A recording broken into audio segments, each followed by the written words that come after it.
with all due respect, and we will give it due consideration, are not always expressions of respect or consideration. The first statement often means we're about to say something that may be thought disrespectful, perhaps even harshly unkind. The second is often an indication that it, usually someone's request or opinion, has already been deemed valueless and irrelevant. In other words, they gave it all the consideration they thought it deserved, little to none, primarily because they didn't respect that person and didn't really want to hear what they had to say, but weren't bold enough to reject it and them to their face.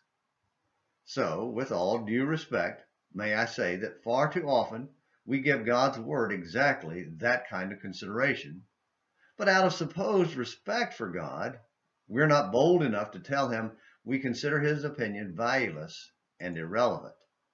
Of course, that means we're not giving God due respect or his word due consideration, since due means adequate or appropriate. Every Sunday, millions of people gather in church assemblies to worship God.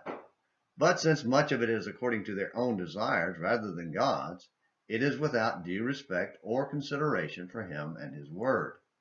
And that is probably our most serious Sunday struggle of all.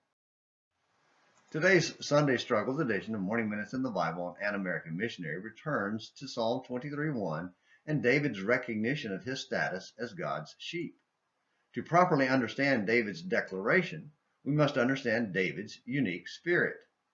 David recognized that being God's sheep required absolute submission. And despite the occasional sinful self-willed act, David excelled at submission. When the shepherd spoke, David listened and obeyed, even when it was a rejection of his own heart's desire, 2 Samuel 7, or a rebuke for his sin, 2 Samuel 12 and 24. Most people who claim God as their shepherd don't excel at submission, perhaps even me and you. We don't like to think of ourselves as sheep and constantly refuse to act like his sheep. When Jesus described himself as the Good Shepherd, John 10, verses 11 through 15, he also described his sheep as those who follow him because they know his voice, John 10, verses 2 through 5.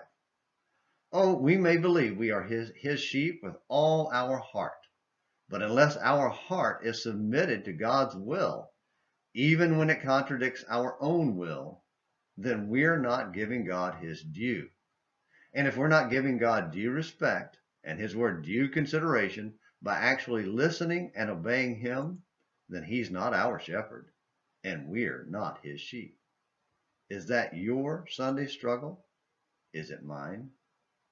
Thank you for watching today's Sunday Struggles edition of Morning Minutes in the Bible and An American Missionary.